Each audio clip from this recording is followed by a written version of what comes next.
নমস্কার বন্ধুরা, আমি শ্রাবণী। আমার রান্নাঘরে আপনাদের সকলকে স্বাগত জানাই। গরমের সময় বাঙালি পরিবারে ঝিঙে পোস্ত প্রায়শই হয়, কিন্তু ধুদুলের ব্যবহার কমই হয়। অনেকে এই সবজিটা চেনেনও না। আমার আজকের রেসিপি এই ধুদুলের পোস্ত। ধুদুল পোস্ত বানানোর জন্য আমি এখানে 1 কেজি মতন ধুদুল নিয়েছি ও 4টি মাঝারি সাইজের আলু নিয়েছি। ধুদুল পোস্ত রান্নাটি ভীষণ সহজ এবং খুব কম উপকরণ লাগে। 5 ফোড়ন, হাফ টিস্পুন, শুকনো লঙ্কা 2টি, 4টি চেরা কাঁচা লঙ্কা, হাফ টিস্পুন কাশ্মীরি লঙ্কার গুঁড়ো, সর্ষের তেল 2 টেবিল স্পুন, লবণ স্বাদ অনুযায়ী, 50 গ্রাম পোস্ত বাটা। পাতলা করে খোসা ছাড়িয়ে ধুদুলগুলি আমি এইভাবে টুকরো করে কেটে ধুয়ে নিয়েছি।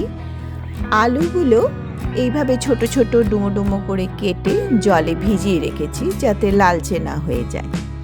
আর 50 গ্রাম পোস্ত আমি 2টি শুকনো লঙ্কা ও 2টি কাঁচা লঙ্কা দিয়ে মিক্সিতে ভালোভাবে পেস্ট করে নিয়েছি। আয়োজন শেষ, এবার তাহলে শুরু করা যাক। গ্যাসে কড়াই চাপিয়ে আমি 1 টেবিল স্পুন সর্ষের তেল দেব। তেল বেশ গরম হয়ে আসলে গ্যাসের ফ্লেমটা কমিয়ে আমি দেব হাফ টিস্পুন 5 ফোড়ন, 2টি শুকনো লঙ্কা ও 2টি চেরা কাঁচা লঙ্কা।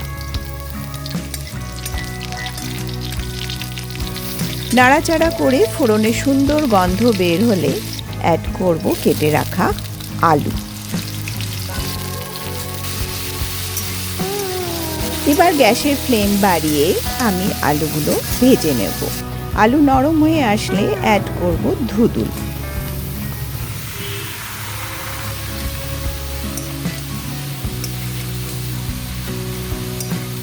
আলু ও ধুদুল একসাথে বেশ কিছুক্ষণ কষিয়ে নেব।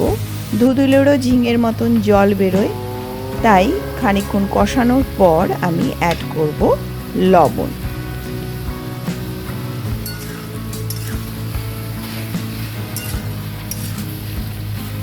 লবণ দিয়ে বেশ কিছুক্ষণ নাড়াচাড়া করে দিয়ে দেব পরিমাণ মতন জল।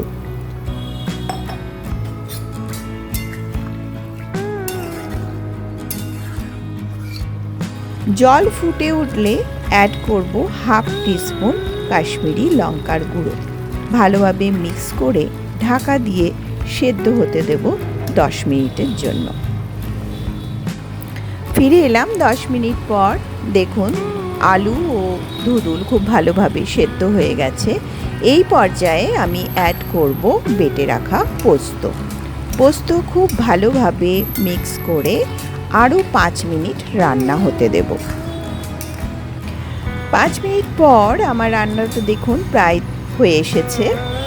এই পর্যায়ে আমি অ্যাড করব 1 টেবিল স্পুন কাঁচা সর্ষের তেল ও 2টি চেরা কাঁচা লঙ্কা। ভালোভাবে মিক্স করলেই তৈরি হয়ে গেল ধুদুল পোস্ত। গরম ভাতের সাথে দারুণ লাগে খেতে।